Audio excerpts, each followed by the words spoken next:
Welcome to my video on leg vices. It'll probably be a two-part video because there's a fair bit of material to cover in fixing one up. I sort of fell into this type of woodworking bench when I was working at a small community museum a few years ago.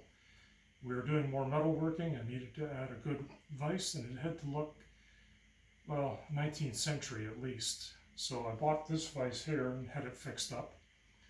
Since then, I've bought 9 more, but of the 10 that I own, there's probably only 3 that are in good working condition. This video is going to be about fixing up a 4th one for a bench that I'm planning in the future, hopefully build next year.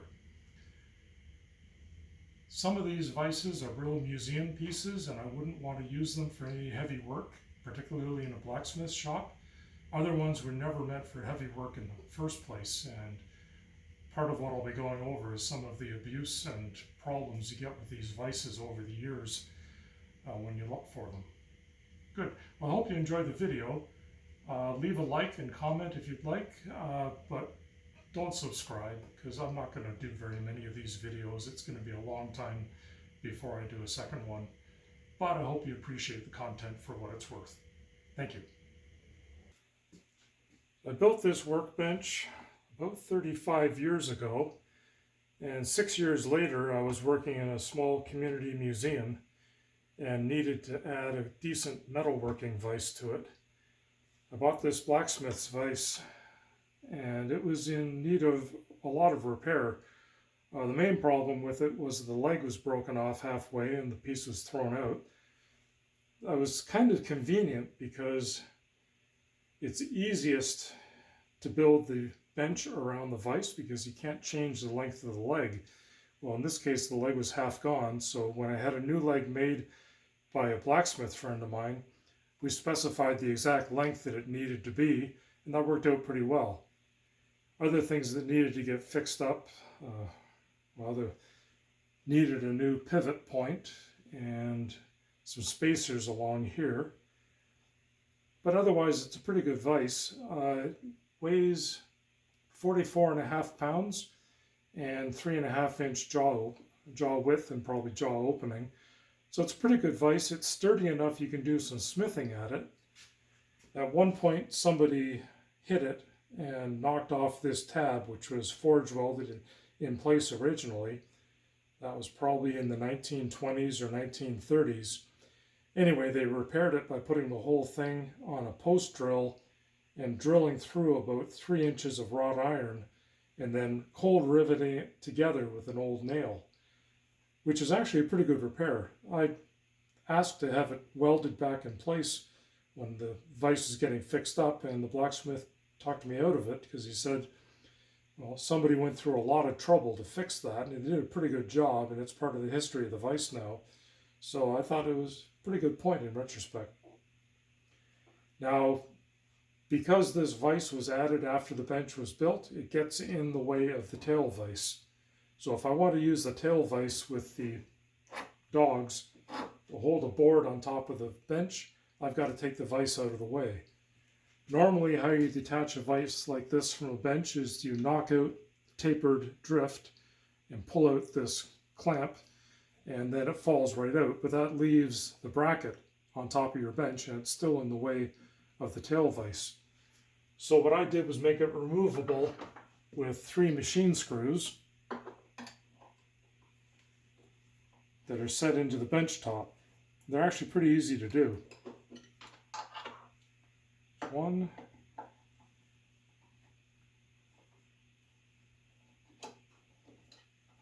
2, and 3. Once those are out, the vise pulls off like that. These are 3 pieces of 1 inch diameter by about 1/2 inch thick spacers made of brass. They're threaded 3/8/16, I believe, and then they're drilled and countersunk for brass screws on either side to hold them in. You just use a Forstner wood bit, 1 inch, to set into the bench top, and it's a pretty nice fit. It looks like it belongs. If I have the vise off and there's a bench or a board on top of the bench, they don't get in the way at all. And to put it back, just in reverse, you lift it a bit. That went in. And those two. The only real change I've made to this setup since then was to add a piece of green felt underneath this bracket, because I find when you're hacksawing with the vise, you get filings all over the top of the bench and they work their way under. And then every time you move the vise a bit, those filings grind into your bench top just a bit more. With a piece of felt there, if it's tightened down properly, first of all, the filings don't get under the mounting bracket, and if they do, they're abrading against the piece of green felt and not against your bench top, so that's a bit better.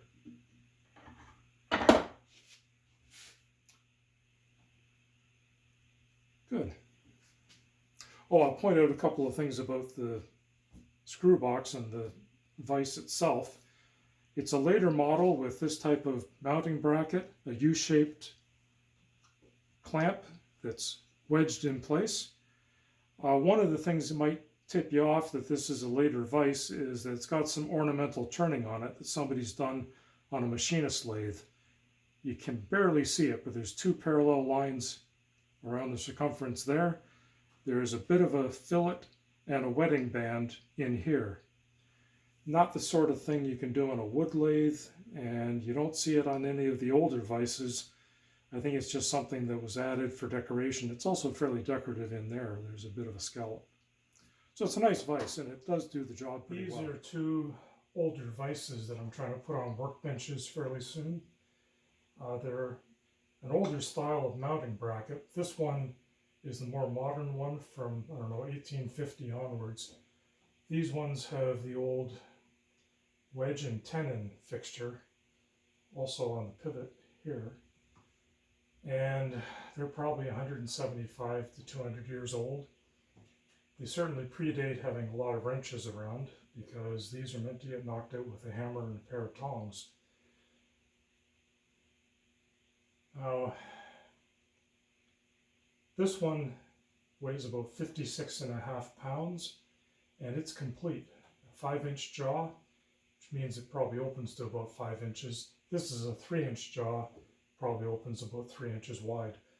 And this one's a lot more substantial. It's 56.5 pounds compared to 24.5 pounds on this one. I don't think this style was ever meant to be used in a blacksmithing shop. As a matter of fact, I'm pretty sure of it, because I've got one just like this where the jaw was broken off by somebody hammering on it with a sledge. 24.5 pounds. If you had an anvil that was 24.5 pounds, you wouldn't hit it with a sledge. I think these are meant for tinsmiths, maybe gunsmiths, and probably a lot of farm use where you're just doing the odd repair job. Nothing too serious. This one isn't complete, but a lot of people have vices just like this and they think they are. If you notice at this one, there's 2 spacers and a washer that's holding up the bolster on the handle. This one's got room for that to be going on. And I've got these pieces of stock cut that I want to fit in there. They've got to be drilled to about 1 1/16 inch diameter and also tapered to match the bolster the way this one is. The problem is if you don't do that, what can happen is this screw can bottom out at the bottom of the screw box, and you either end up twisting the screw off and breaking it, which happens a lot, I guess, or blowing the end off of this screw box. And I've got examples of both of those that were done.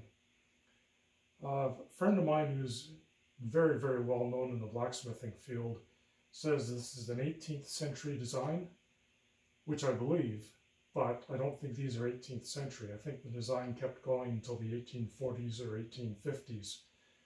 The reason I think that is that I live in Ontario, and there just isn't that much 18th century stuff in Ontario, but I managed to get 9 of these. So if they were 18th century and then, you know, no further, they'd be a lot scarcer than that. For a long time, I avoided this style of vise because it really looks like it's been repaired by a blacksmith. And being 50 to 75 years older than most of the other vices, they're always in worse shape or completely destroyed. And basically, if you're buying one of these, you want to get one that's complete that you have to do as little work on as possible. This one, there was a fair bit of work that had to be done, but I got it for a good price. These are some of the repair jobs that need to be done on these vices. I was talking earlier about removing the spacing washers here and the thrust washers and how it could force the screw to bottom out. And in this case, it looks like it's broken off about 3/4 of an inch of the thread and also taken the just about the entire cover with it. Still works, so they didn't throw it out. But you can see how if the threads broke here, they'd be no use whatsoever. You'd have to replace the whole thing. I wondered a while ago when I saw a reprint of a hardware catalog from the 1870s.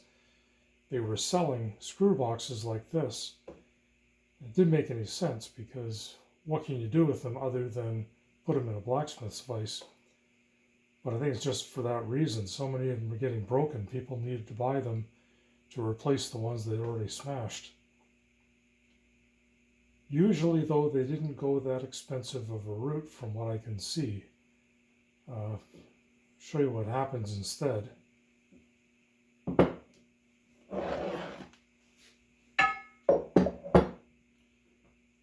To take a screw vise off a woodworking, well, actually it's meant for a woodworking bench for a wooden vise.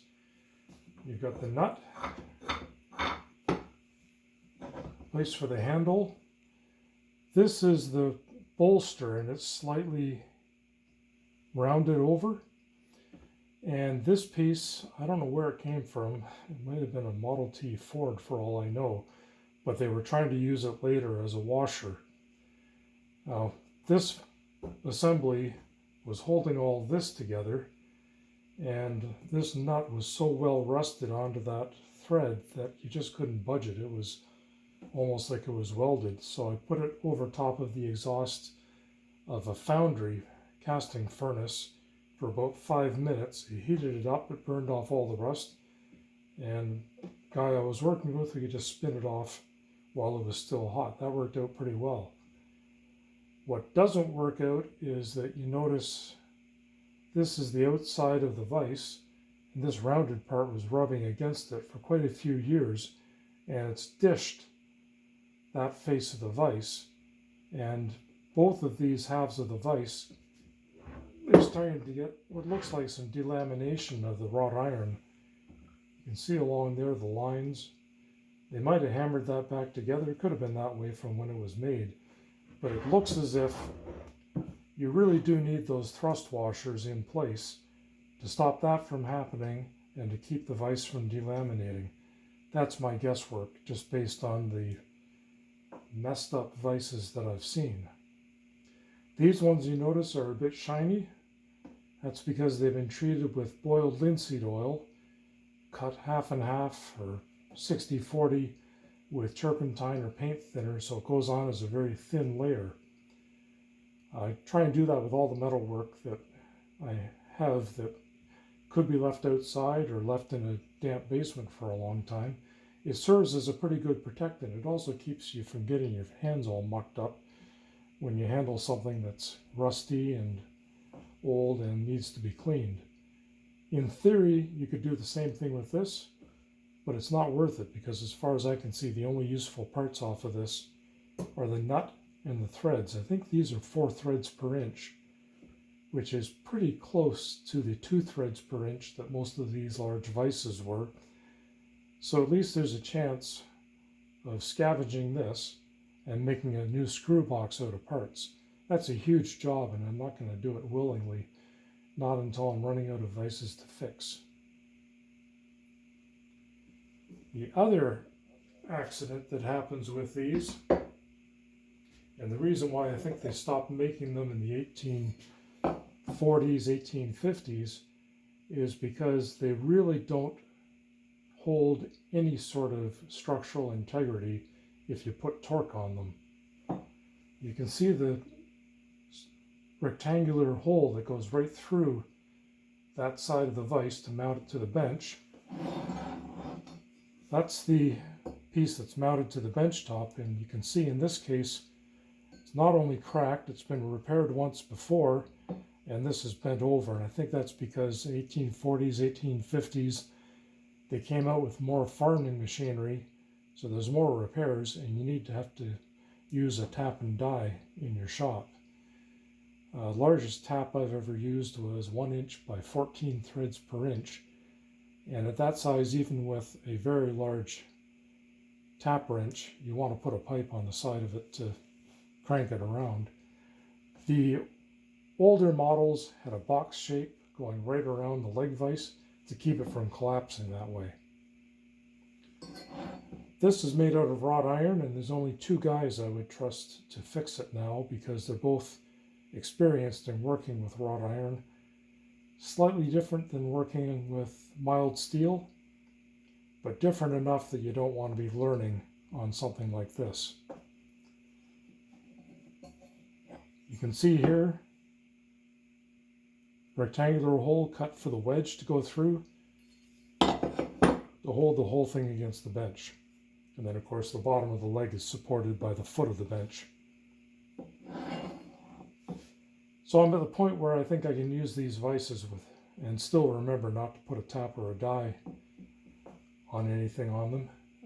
Other than that, they make pretty good vices, especially for a woodworking bench where you're doing a bit of metalworking and really no hard use.